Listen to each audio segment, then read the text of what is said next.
भाऊ भाऊ भाऊ भाऊ जरांगे पाटलांनी आपली सगळी बैठक लाईव्ह झाल्यानंतर सांगितलं की तुम्ही चारही मागण्या मान्य केलेल्या नाहीत, त्यामुळे ते त्यांच्या मुंबईमध्ये येण्याच्या आंदोलनावर ठाम आहेत. आता हा पेच सरकार कसा सोडवणार आहे? आज समितीची बैठक होती आरक्षणाच्या संदर्भामध्ये आणि उपसमितीची बैठक होती आणि त्यानंतर जरांगे पाटील ऑनलाईन त्या ठिकाणी बैठकीला होते. आपण त्याचं मला वाटतं प्रक्षेपण लाईव्हच दाखवलं, पूर्ण लाईव्ह बैठक त्या ठिकाणी झाली. पण मी पुन्हा आपल्याला सांगेल की या ठिकाणी जरांगे पाटलांवर मुंबईला येण्याची वेळ येणारच नाही. 20 तारखेपर्यंत निश्चित पॉझिटिव्ह तोडगा याच्यावर निघेल आणि त्यांना जे अपेक्षित आहे आरक्षण ते त्यांना त्या ठिकाणी मिळेल. पण तो मुंबईला एवढ्या मोठ्या संख्येमध्ये आमचे मराठा बांधव येतील, इथे काहीतरी मग अजून मग ट्रॅफिक असेल, मग लोकांचं दैनंदिन जीवन असेल, शाळेचे मुलं आहेत, कॉलेजचे आहेत, म्हणजे मोठा प्रश्न निर्माण होईल. आणि म्हणून मला असं वाटतं की त्यांना जे अपेक्षित आहे ते त्यांना मिळालं तर ते या ठिकाणी येणारच नाही. आणि सरकारची भूमिका अतिशय प्रामाणिक आहे, आम्हाला टिकणारं आरक्षणच त्यांना द्यायचं आहे. आणि म्हणून या बैठकीतून काय बोललो मी, काय नाही बोललो, तरी सरकार या बाबतीमध्ये अतिशय सकारात्मक आहे. मला वाटतं 20 तारखेच्या आत अतिशय पॉझिटिव्ह तोडगा या संदर्भामध्ये निघेल. पण गुन्हे मागे घेतले नाहीत तुम्ही गुन्हे पण मागे घेतले नाहीत. पहिली गोष्ट गुन्हे मागे घेतले नाहीत, दुसरी गोष्ट अधिकारी जे आहेत ते नोंदी नीट तपासत नाहीत असा त्यांचा आरोप आहे. अधिकारी द्वेष भावनेने काम करतात. मी गेल्या वेळी ज्यावेळेला त्या जरांगे पाटलांना भेटायला गेलो त्यावेळेला SP सुद्धा सोबत होते, कलेक्टरही होते माझ्या अंतरवलीमध्ये आणि त्या ठिकाणी त्यांच्यासमोर मी सुद्धा दिलेला आहे. थोडं तांत्रिक अडचण आहे त्यामुळे त्याला वेळ लागतोय हे निश्चित आहे. पण हे ठरलेलं आहे, माननीय गृहमंत्र्यांनी सुद्धा त्या ठिकाणी सांगितलं की अंतरवलीमधले गुन्हे जे आहेत ते आम्ही त्या ठिकाणी मागे घेणार आहोत.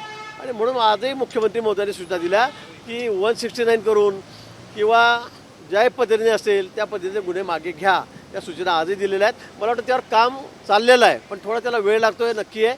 म्हणून आम्ही गुन्हे मागे घेत नाही असं याचा अर्थ होत नाही. पण जरांगे पाटील एका प्रकारे सरकारला डिक्टेट करण्याच्या स्थितीत असल्यासारखं दिसतंय. त्यांची भाषा, ते जे काही बोलतायत ते ताठर भूमिका घेत आहेत. ते म्हणतात की असं जर ते म्हणतात तसं झालं नाही तर आंदोलन होणार म्हणजे होणार.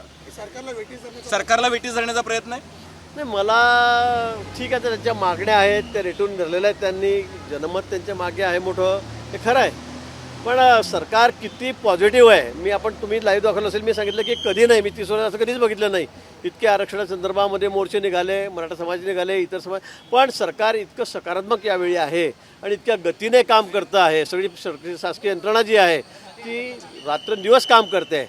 आम्ही मंत्री असून सुद्धा आम्ही दररोज बैठका करतो, एका दिवसाआड बैठका करतो, बोलतो, चर्चा करतो. आणि म्हणून मला असं वाटतं की त्यांनी हे समजून घेतलं पाहिजे, सरकारला कुठल्याही परिस्थितीमध्ये आरक्षण द्यायचंच आहे. मुख्यमंत्री महोदयांनी तर केवढं मोठं या ठिकाणी वचन दिलं जनतेला महाराजांच्या समोर. आणि म्हणून मला असं वाटतं की या संदर्भामध्ये सकारात्मक तोडगा निघेल आणि 20 तारखेला जरांगे पाटलांना मुंबईला येण्याचं काम पडणार नाही. सरसकट शब्दाचं आणि सगळे सोयरे शब्दाचं काय करणार? सगळे सोयरे आणि सरसकट शब्दाचं काय करणार? सगळे सोयरे शब्दाच्या बाबतीमध्ये आम्ही त्या ठिकाणी सांगितलेलं आहे.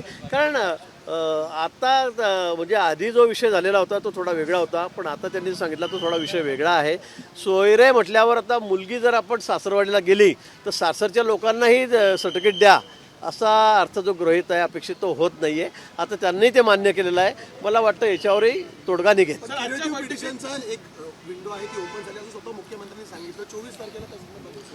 24 तारखेला क्युरेटिव्ह पिटिशनच्या माध्यमातून आम्ही सर्व तयारी केलेली आहे.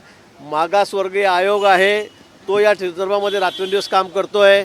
मला वाटतं त्यांचा रिपोर्ट आला, त्यांचा अहवाल आला की अतिशय एका दिवसाचं त्या ठिकाणी सेशन घेऊन, अधिवेशन घेऊन त्यात आम्हाला फक्त कायदा पास करायचा आहे, त्यांना मंजुरी द्यायची आहे, एवढंच आम्हाला त्या ठिकाणी करायचं आहे. आणि म्हणून मला वाटतं की दोन्ही टिंगणे ऑप्शन आमच्या समोर आहेत.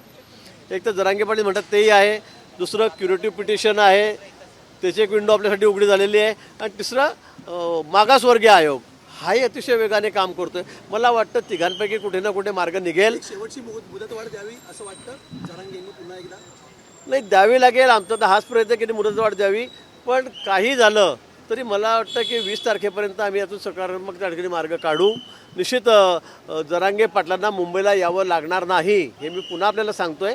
सरकार अतिशय सकारात्मक या बाबतीमध्ये, आणि थोडा वेळ लागला तरी आम्हाला टिकणारं आरक्षण द्यायचं आहे. घाई गर्दीमध्ये करून परत तुम्हाला काही देऊन टाकलं, पुरत 15 दिवसामध्ये जर ते नाकारलं गेलं तर मग लोकांमध्ये मोठा रोष होईल, नाराजी होईल.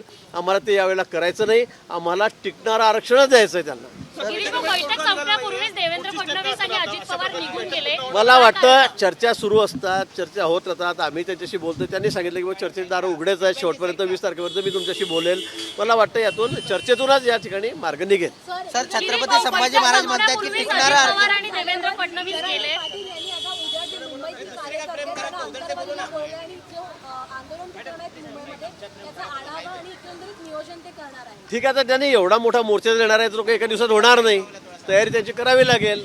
आम्ही आमच्या पद्धतीने अतिशय सकारात्मक तयारी करतो आहोत, ते त्यांच्या पद्धतीने तयारी करतायत.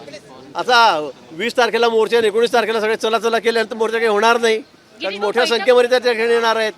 मोठा जनाधार त्यांच्या मागे त्या ठिकाणी उभा राहिलेला आहे आणि म्हणून मला वाटतं की त्यांना त्यांच्या पद्धतीने तयारी करावी लागेल. बैठक संपण्यापूर्वीच अजित पवार आणि देवेंद्र फडणवीस निघून गेले होते, काय कारण? नाही, त्यांच्या बैठका वेगळ्या होत्या, कार्यक्रम त्यांचा वेगळा ठरला होता. आधीच ठरलेलं होतं की माननीय मुख्यमंत्री महोदयांना आम्ही समितीचे 5-6 लोक आहोत उपसमितीचे, ते या बैठकीला हजर राहतील आणि म्हणून त्यांच्या कामासाठी ते निघून गेलेत. यातून काही दुसरा अर्थ काढण्याची गरज नाही. या बैठकीच्या पूर्वी तिघा-चौघांची त्या ठिकाणी बैठक झालेली होती, ठरलेलं होतं. काय सर, छत्रपती संभाजी महाराज असं म्हणतात की टिकणारं आरक्षण म्हणजे नेमकं काय, कारण 50% वर आतापर्यंत आरक्षण टिकलेलं नाही असं त्यांचं म्हणणं आहे. आम्ही पुन्हा तुम्हाला वारंवार सांगतो ना, आम्हाला टिकणारं आरक्षणच द्यायचं आहे. सरकार या बाबतीमध्ये ते सकारात्मक आहे. आता तुम्ही आकडेवारीमध्ये फार जाऊ नका, पण मराठा समाजाला अपेक्षित जे आरक्षण आहे ते आम्ही देणार आहोत. एबीपी माझा, उघडा डोळे बघा नीट.